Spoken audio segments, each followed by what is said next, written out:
How we doing, everyone? Hope you're all well. Mr. Bowler here, and I'm back today for the third and final part of my mini-series about when bands changed in the 90s. Today we're going to be talking about death metal. Now, before we get started, I just want to say thank you to all of you who watch my videos, everyone who likes, watches, comments, subscribes, because I hit 2,000 subscribers on Monday. And obviously that's thanks to all of you guys, so thank you very much appreciated. Met some great people via this community over the last few years and continuing to meet more great people. So thank you everyone for your support. First things first, I need to show a couple of albums that I forgot to show in episodes 1 and 2. So episode 1 was about glam metal and hard rock, and I forgot to show this album. Here it is, Skid Row, Subhuman Race. I can't believe I forgot to show it, considering I listened to it about 6 times that week. And then totally forgot to show it. So briefly talking about this one, not as good as the two that come before it, but still plenty of good stuff on this that I really like. My Enemy and Fire Sign, the first 2 songs are amazing. Bonehead's a good tune as well. The title track, Subhuman Race, I really like. Face Against My Soul, Breaking Down, Iron Will, stuff like that. Good album, not as good as the ones that came before it, but still decent. Obviously Sebastian sounded amazing on the vocals. Skid Row, Subhuman Race, forgot to show that in the glam metal and hard rock episode 1. And episode 2, I completely forgot to show this. Sepultura's Chaos AD, an example of a band changing up their style and getting it right. Love this album. They've done better than this, but I still love this.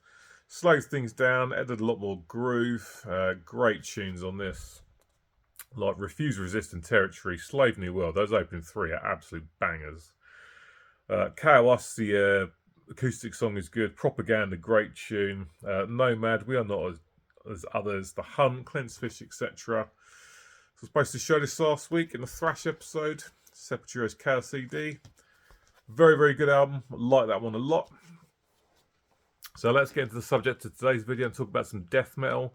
Not too many albums to talk about. There's only 6, I think. Going to start off with the only CD to show.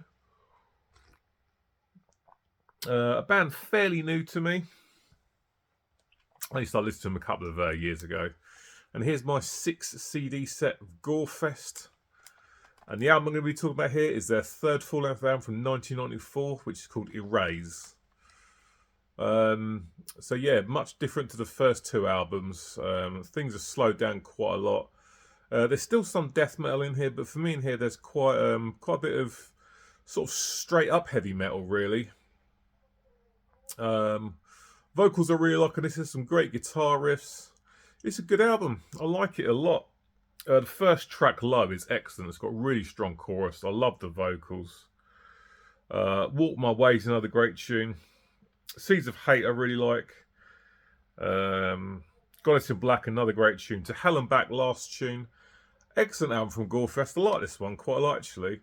I don't know why, but for some reason the sound of this album and the production definitely reminds me of Prong's Cleansing. But some excellent death metal here. Not as heavy as what come before it, of course, because I changed up the style, but it's still a decent album. I like that one quite a lot, actually. Great vocals, some nice riffs. Good stuff from Gorefest. That's Erase from 1994, so that's album number 1. Let's get into some records now. And here's Dismember's Massive Killing Capacity from 1995. Good album. This sees them switching up to the death and roll style, of course. There are a couple of tracks on this, though, that for me are just as heavy and as fast as the stuff on Like an Ever-Flowing Stream. I Saw Them Die, first track is amazing. Great chorus, great riffs. I love the vocals in the chorus, they're really, really good. On Frozen Fields, that is a song that sounds like that could have come from the first couple of albums, to be fair. To the Bone, Warhead is a good tune as well. Collection by Blood, great track. Casket Garden is probably my favourite on there. I love the riffs. Great chorus. Very good vocals. You've got Nina, which I think is how you pronounce it, which is an instrumental. That really reminds me of old school heavy metal, new wave of British heavy metal, actually, with regards to the riffs and the style of the music. It's a nice different flavour for the album, so switching things up again on that song. And then it ends with Life, Another Shape of Sorrow. Another good tune. It's a good album from these guys. I really do like this one quite a lot. Not a bad album at all. This is pretty good. Cascade Garden was the first song I actually heard from these guys. Dismember's massive killing capacity from 1995 sees them switching up to the death and roll style and delivering a good album. Not an absolute banger, but definitely a good album. Up next, and here is Diatribes from Napal Death, which came out in 1996. Napalm, of course, had already changed up their sound a lot from their early days. During their career, starting off as a grindcore band and then definitely moving into more of a death metal direction with 1990s Harmony Corruption. Continuing to change along the way with albums like Fear, Emptiness, Despair. And Diatribes from 1996 sees them moving into more of there's still the death metal there, but there's a lot of groove there as well. Excellent vocals from Barney Greenway, as always, definitely one of my favourite extreme metal vocalists. Some good tunes on this. Not their best album, but I still find a lot of stuff in there that I really enjoy. The first song, Greed Killing's got a great chorus. Barney sounding fantastic on the vocals. Right for the Breaking, another great track with another catchy chorus that gets into your head easily. Curse to Crawl is another song I like. My Own Worst Enemy, last song on side A. Fantastic drums from Danny Herrera. Good riffs as well. Side B is also very strong. Just Rewards, Dogma, Take the Strain. That's a really good tune. Love the chorus in that. Diatribes title track is excellent. And ends with Corrosive Elements. Yeah, Danny Herrera's drums are great. Mitch Harris's riffing, as always, is very catchy. Some nice bass work from Shane Embry. The vocals from Barney, though, for me, are the standout. I just love his vocals. He always sounds really, really pissed off and angry. Napalm Death's Diatribes from 1996, like I say, sees them continuing to switch up and change their sound and evolve and delivering a good album. I like this one a lot. It's a good release. Excellent stuff there from Napalm Death. Up next is Entombed in his Wolverine Blues, and this was the first time I ever heard the death and roll style. I mean, to be honest, I came into death metal in 1993, so I didn't really have much to compare it to beforehand. But I have, of course, since heard Left Hand Path and Clandestine. Fronted by the late, great and much missed LG Petrov, rest in peace. Fantastic album. Absolutely love this. I can remember hearing it in about October 1993, I think it was, for the very first time. And I absolutely loved it from the start. I since went back and heard Left Hand Path after this. But I absolutely love this album. So yeah, things are slowed down quite a lot. There's no double kick drums in this that you would expect from an Entombed album. There are still, however, huge riffs and great vocals from LG Petrov and just fantastic songs. Really, really catchy stuff. And an album that I absolutely still love to this day, 31 years after I first heard it. Opening track, I Master, is superb. Great vocals from LG. Rotten Soul, great song, very catchy. The title track, Wolverine Blues, absolutely love that intro guitar riff. It's phenomenal stuff. Catchy song. Demon, track 4, great vocals again from LG. Side B kicks off with Full of Hell, another great track. Hollow Man is one of my favourites. I love the chorus in that. It's very, very strong.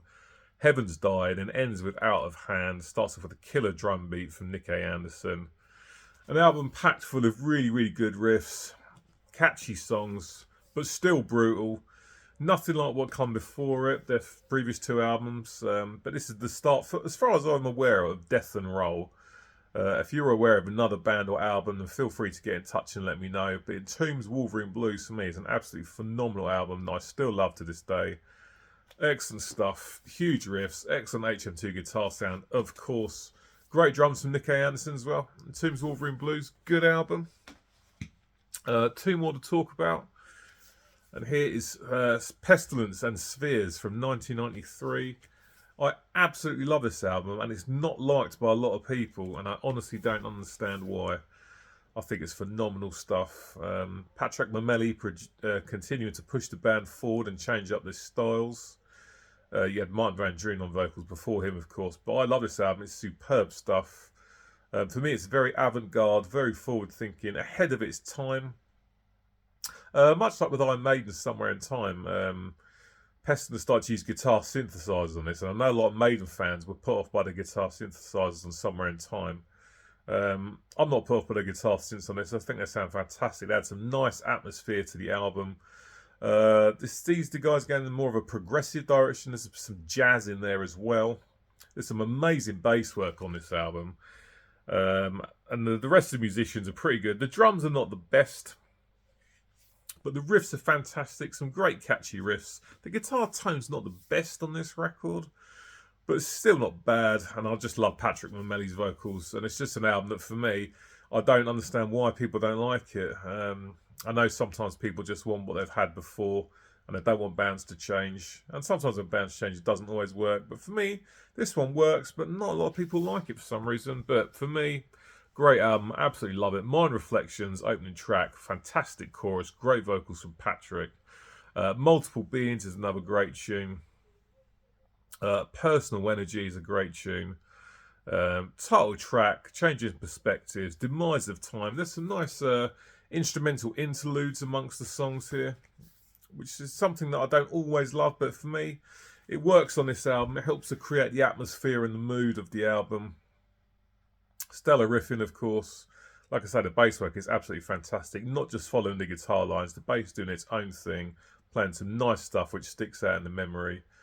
Drums are not the best, but certainly not bad. But Spheres from Pestilence from 1993 for me is an absolutely fantastic album, which pretty much goes ignored by a lot of people, and I just don't know why.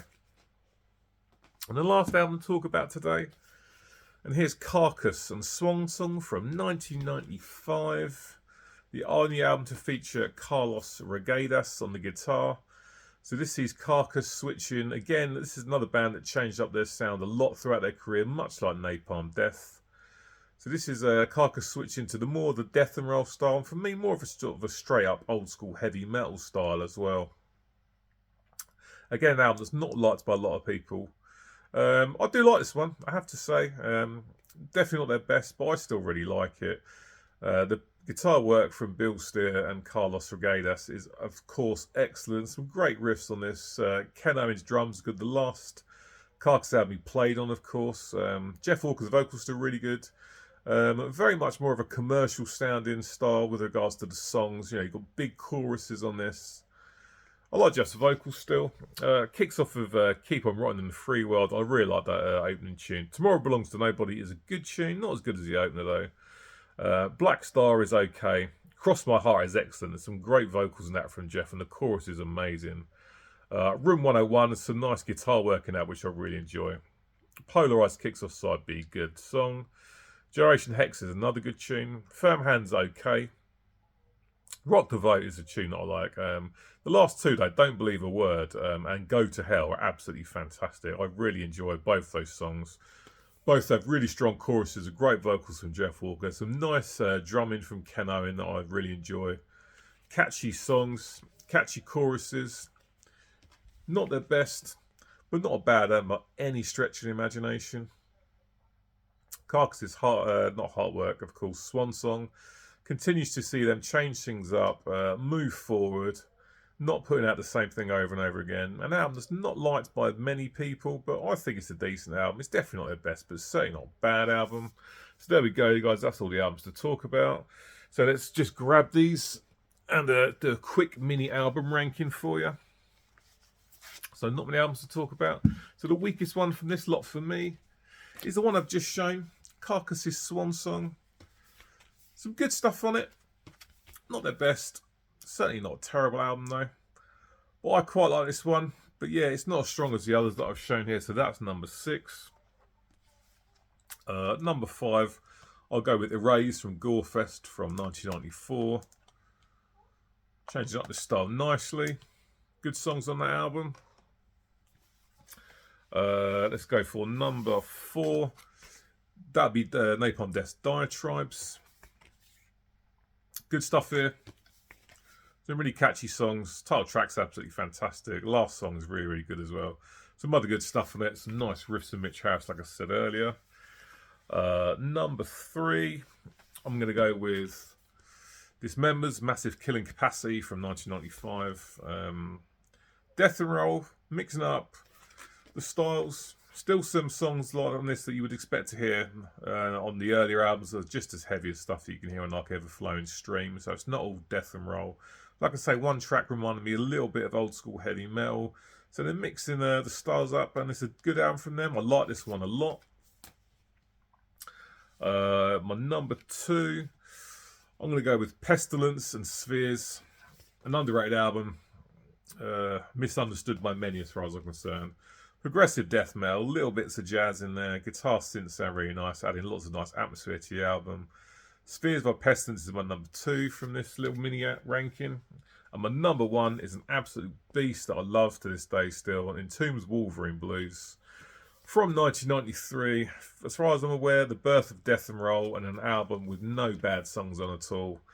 Great vocals, great guitar riffs, just great songs. Out of Hand, a title track, Hollow Man, Eye Master, etc, etc, etc. Entombed's Wolverine Blues is an absolute beast. Love this album so much.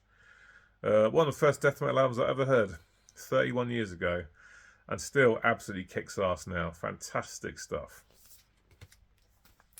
Right guys, that's it for today's video. I hope you've enjoyed this mini-series of when bands change in the 90s. I've really enjoyed doing it. It's done very good for views as well, which is always nice, of course. So as usual, get in the comment section. Let me know what you think about these albums. Do you like them, or do you consider them a bit of a mess and you really didn't bother with them at the time? If you haven't listened to them for a while, then maybe it's time to go back and give them a listen. So again, thanks for watching. It's much appreciated. And I shall be back with you next week with a new video. So until next time, as per usual, cheers, take care, and I'll see you later.